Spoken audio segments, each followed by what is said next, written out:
ఒకవైపు విద్యార్థుల భవిష్యత్తు నాశనం అవుతుంటే మరోవైపు మీడియా సెలెక్టివ్ సైలెన్స్ ఎందుకు? హైదరాబాద్లో కాంగ్రెస్ భారీ నిరసనలు చేస్తే అవి ప్రైమ్ టైం డిబేట్స్ ఎందుకు కాలేదు? ఒక చిన్న ట్వీట్ కోసం గంటల డిబేట్లు పెట్టే ఛానల్స్ వేల మంది పాల్గొన్న నీట్ నిరసనను ఎందుకు పక్కన పెట్టాయి? ప్రజలు ఇప్పుడు గమనిస్తున్నారు ఎవరు నిజంగా పోరాడుతున్నారు, ఎవరు కెమెరాల ముందు యాక్టింగ్ చేస్తున్నారు.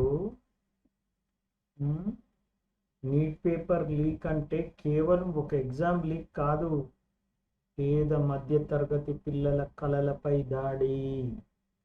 రాత్రింబవళ్ళు చదివిన విద్యార్థుల నమ్మకాన్ని చంపేసిన వ్యవస్థ.